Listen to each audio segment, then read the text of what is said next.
오늘 이 시간에는 누가복음 10장 29절로 37절을 중심으로 해서 누가 참내의 이웃인가 라는 제 말씀을 상고하는 가운데 은혜 받기를 원합니다. 아멘. 세상 사람들은 이웃에 대해서는 모르는 리가 없습니다. 그러나 진정한 내 이웃이 누구인가에 대해서는 잘 이해를 하지 못하고 있습니다. 아멘. 우리 생활 정서상 담을 사이에 두고 음식을 나눠 먹는 양쪽 가정 모두를 이웃이라고 할 수가 있습니다. 이러한 정서도 산업이 발달로 핵가족을 이루고 주거 환경마저 복합형 주택이나 아파트 생활을 하게 됨으로써 그 이웃에 누가 사는지조차 알지 못하는 삭막한 생활로 변천이 되었습니다.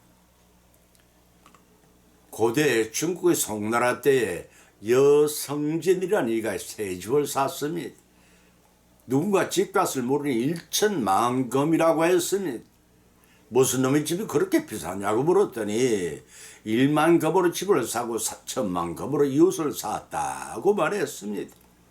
이웃과의 화목한 공존이 얼마나 중요시한가를 이 말씀으로 짐작할 수가 있습니다. 우리나라 조선시대의 정종대의 학자 김정국도 천금을 밭을 사고 만금으로 이웃을 산다는 시를 남기고 있습니다.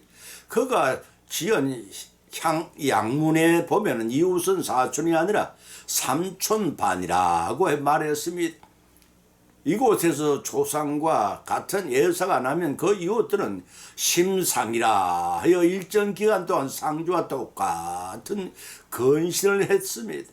머리를 감지 않고 감선이라 하여 반찬 가지도 줄였으며 심지어는 부부간에 합방도 하지 않고 이웃과 슬픔을 공감을 나누었습니다. 또한 결혼과 회갑연을 같은 잔치가 벌어지면 십시일반으로 국수나 닭 주며 음식 만드는 품을 제공하며 온 동네 잔치가 벌어집니다. 평상시에도 이웃이 서로 별식을 만들었을 때 나눠 먹기 위해 암키와 숙기라는 구멍을 뚫어놓고 주고 받았는데 이 구멍을 비린 구멍이라고 불렀습니다.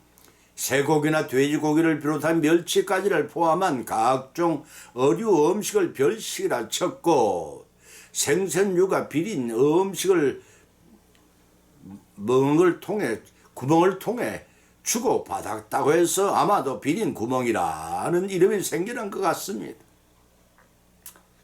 따스한 인정이 이웃 간에 오고 갔던 구멍이 아닐 수가 없습니다.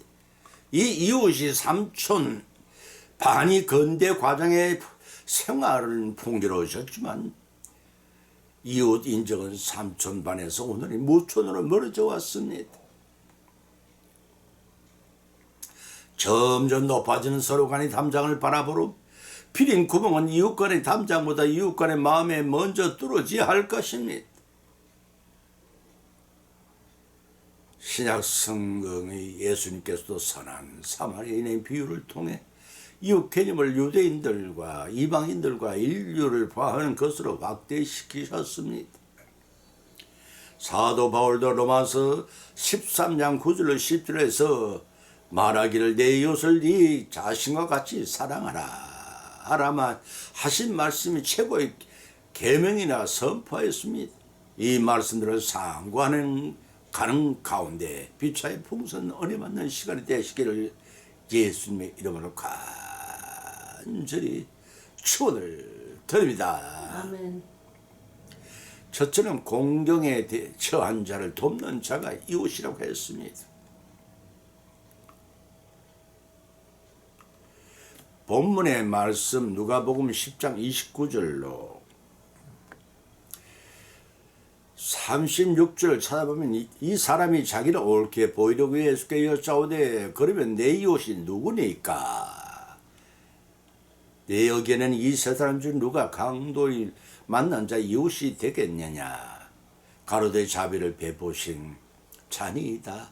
예수님께서 이러시되 가서 너도 이와 같이 하라고 하셨습니다. 본문의 말씀은 어느 날 예수님을 찾아와 영생을 얻는 방법과 이웃이 누구인 걸 물어온 율법사의 질문에 선한 사마리아인이 비유를 해서 대답해 주시는 장면을 소개하고 있습니다. 마태와 마가도 이 사건을 각각 다른 관점에서 기록하고 있습니다. 마태와 마가는 가장 큰 계명이 무엇인가? 라는 질문의 핵심을 두고 율법과 사랑의 관계를 다루고 있습니다. 그러나 누가는 영생을 얻는 방법에 대해 중점을 두고 선한 사마리아인의 비유를 통해 하나님과 이웃을 사랑하는 율법의 참된 정신을 가르쳐 줍니다. 본문에는 보면은 한 율법사가 예수님을 시험하여 무엇을 해야 영생을 얻게 되는가라는 영생을 얻는 방법을 묻습니다. 이때 예수님께서는 하나님 사랑과 이웃 사랑이라는 율법의 가르침을 재차 확인시키심으로 답변을 해 주었습니다. 그러자 그는 율법사는 이번에는 과연 내 이웃이 누구인가? 라고 질문합니다. 그런데 예수님께서는 그 질문에 직접적인 답변을 대신해서 선한 사마리아인의 비유를 말씀해 주심으로써 답변과 더불어 새로운 교훈을 하고 계시는 것을 볼 수가 있습니다. 비유의 내용이 이러합니다. 어떤 사람이 예루살렘에서 여리고로 내려간 유일하고 험난한 길에서 강도를 만나 거의 죽게 되었습니다. 그때 마침 그곳을 지나간 사람들이 있었습니다. 제사장과 레위인과 어떤 사마리안 세 사람이었습니다. 문제는 여기서 발달이 됩니다. 일반 백성들보다 어려움을 당한 동족을 돌보니 더욱 열심히 해야 할 제사장과 레위인은 오히려 피해서 지나갔습니다. 반면에 동족이나 혼혈족으로 타락했다고 동시에 유대인들에게 개처럼 멸시할 대상이 되었던 사마리아인은 이를 보고 그냥 지나치지 않았습니다. 기름과 포도주로 그를 치료해주고 자신의 시간과 물질을 들여 강도당한 유대인을 돌봐 주었습니다. 이런 비유를 마치신 예수님께서는 누가 강도를 맞는 자의 이웃이 되겠느냐고 역질문을 하셨습니다. 이 역질문은 누가 나의 이웃인가라는 율법 질문과 영적인 차이점을 드러내고 있습니다. 그뿐 아니라 율법사의 경우에는 이웃의 범위를 유대 동족을 한정하여 이웃 사랑의 계명을 실천해서를 증거시키고자 시도했습니다. 그러나 예수님께서는 그 반대로 이웃의 범위를 철폐시켜 이웃을 중심으로 잘 개방하시도록 한 것입니다. 왜냐하면 당시의 유대인들은 이웃 사랑의 한계를 명확하게 유대인들로 규정하여 이방인은 이웃이 될 수 없다고 여겼습니다. 하물며 아수르의 강제 정책이긴 했지만 혼혈적으로 타락한 사마리아인들을 동족으로 치부하지 않고 불의한 자들로 간주를 했습니다.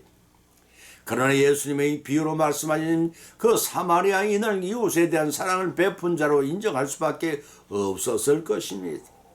본문을 통해 참된 이웃이란 사람이 규정하고 한정할 수 있는 대상이 아니며 누가 나 이웃이냐를 묻기 전에 앞서서 자신이 다른 사람의 참 이웃이 되어 사랑과 자비를 베풀도록 교훈하신 것입니다.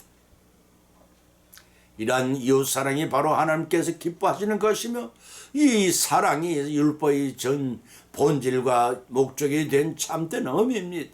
이러한 말씀을 통해서 알 수 있듯이 선한 사마리아인의 비유는 오늘날을 사는 현대인들에게 진정 참된 이웃이란 그 대상을 가리지 않고 필요시에 따라 언제라도 자신을 희생하시면서까지 남을 도울 수 있는 사랑을 지닌 사람임을 교훈하고 있습니다. 요한일서 4장 20절로 21절에 말씀하시기를 누구든지 하나님을 사랑하노라 하고 그 형제를 미워하며 이는 거짓말을 하는 자니 보는 바 그 형제를 사랑하지 아니한 자가 보지 못하는 바 하나님을 사랑할 수가 없느니라.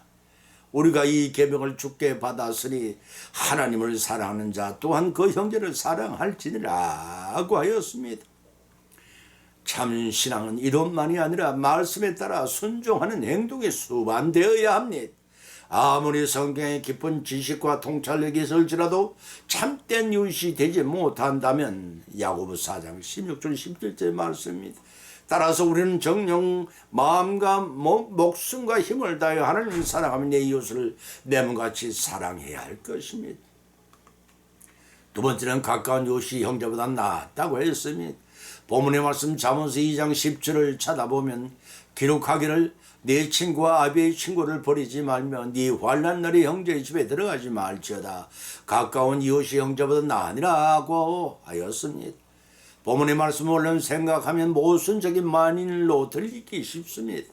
왜냐하면 고대인이 관섭은 예의상 가족과 같이 생각된 아비의 친구를 버리지 말라고 하면서 역경때는 형제의 집에 도움을 요청하기 위해 가지 말라고 명령하기 때문입니다.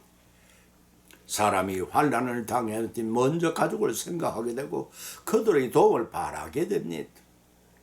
가족의 유대감이나 역할이 지금보다 훨씬 중요시 되었고 혈육적인 결속력이 그 무엇보다도 강했던 고대 사회에서는 더욱 그러했습니다.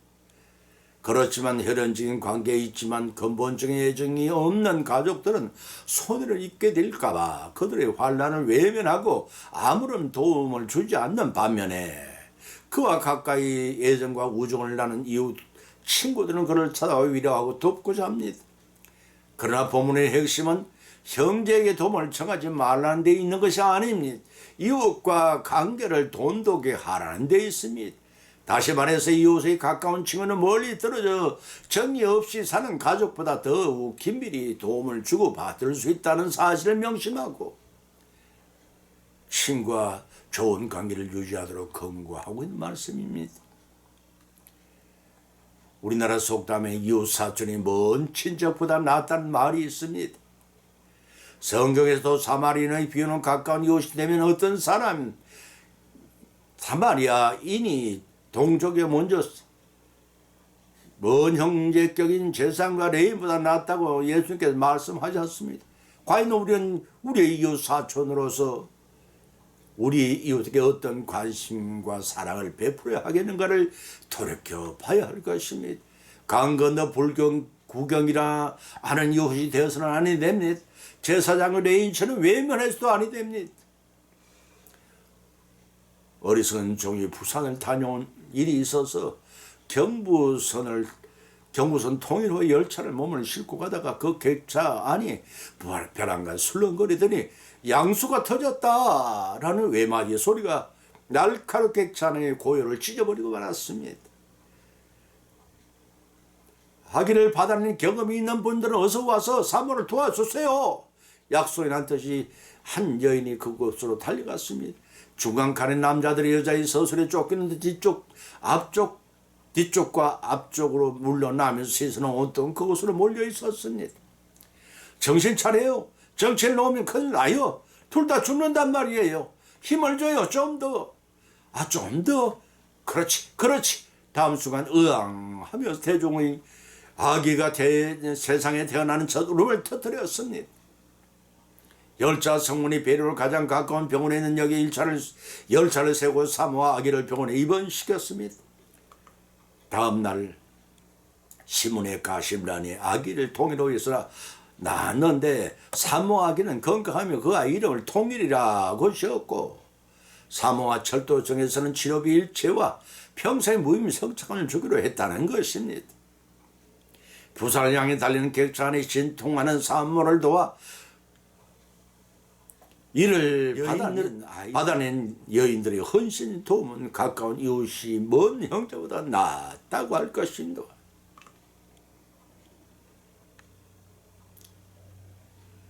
진정한 이웃이란 무엇인지 우리에게 깨우쳐주는 좋은 교훈이라 할 것입니다.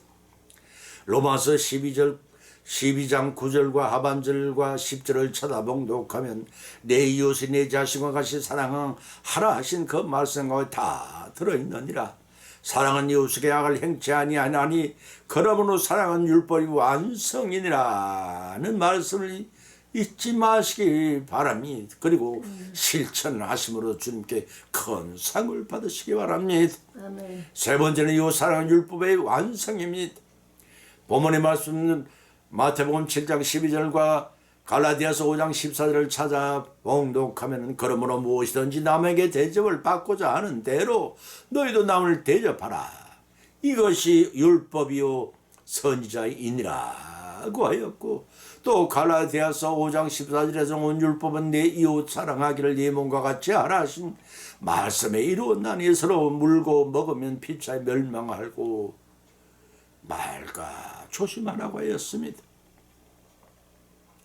마태복음 7장 12절의 말씀을 가리켜 황금과 같은 귀한 율법이라 하여 황금율이라고 합니다. 이는 기독교 윤리의 핵심입니다.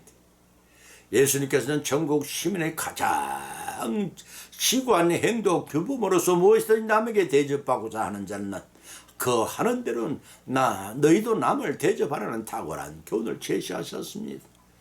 물론 이 교훈은 정확히 주고받는 타산적으로 똑같은 양만큼 받은 것을 거기에 주라는 말씀의 뜻이 아닙니다. 이것은 성도들의 대인관계에 있어서 행동의 지침의 원리로 삼아야 한다는 기준이 되는 것입니다. 이러한 본문의 황금률을 세 가지로 면으로 생각할 수가 있습니다. 첫째는 이 교훈은 철두철미하게 이타적인 윤리의 규범으로서 본질적으로 이기적인 우리들에게 내가 남에게 기대하는 만큼 남도 나에게 기대하고 있음을 각성시켜 줍니다. 우리의 욕구는 이웃의 욕구가 무엇인지 알게 하는 척도요. 우리의 요구의 양은 남에 대한 자기 부인과 자기의 헌신의 양인 것입니다.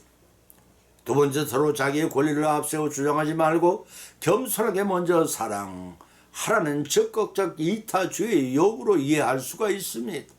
예수님께서는 이 이타주의 최고의 모범으로서 십자가의 희생을 결행하셨습니다. 빌립보서 2장 8절과 요한 4장 10절의 말씀입니다. 한편 이웃 사랑의 실천적인 처음이라 이 교훈은 내 이웃을 네 몸과 같이 사랑하라. 마태복음 22장 39절에 예수 말씀하신 대계명과 그 맥을 같이 한다고 하겠습니다. 세 번째는 이웃의 뼈아픈 처지에 적극적으로 동참함으로써 불화와 분쟁과 정죄 등으로 일그러진 사회의 모순의 악순환의 고리를 제거하는 명령을 이해할 수가 있습니다. 이웃사랑은 언젠가 상대방으로부터 보답을 받을 그 기답에 행하지 말라는 것입니다.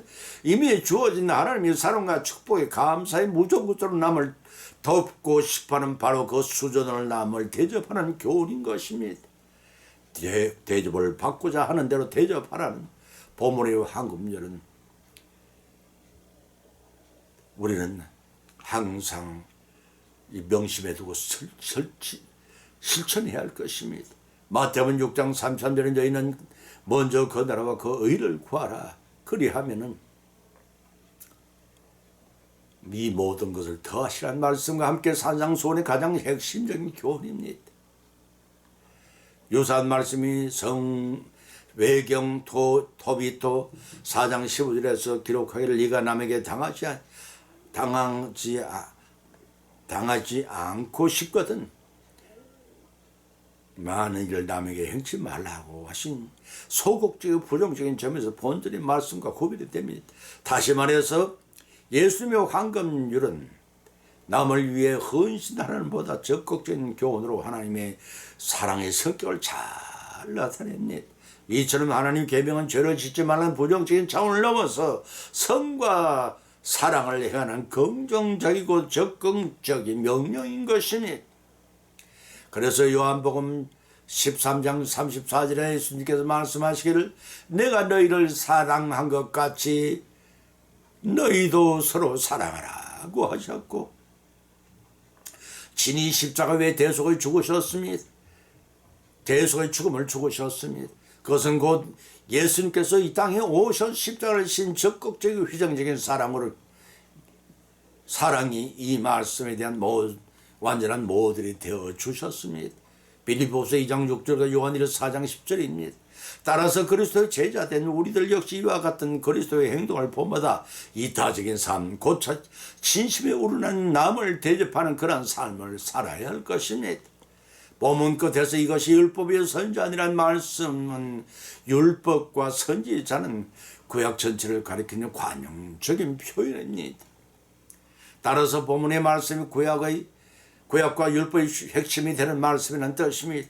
시작의 예수님께서는 하나님의 사랑과 이웃을 자기 몸같이 사랑을 하신 말씀을 가르쳐 이것이 온 율법과 선지자의 강령이라고 마태복음 20장 30절로 40절에서 기록하고 있습니다. 당시에 유대 종교 지도자들은 율법이 최고 정신적인 사랑을 버리고 법조항만 지키려 했기 때문에 외식한자들이 되어 타락하여서 예수님으로부터 배척망을 받았습니다.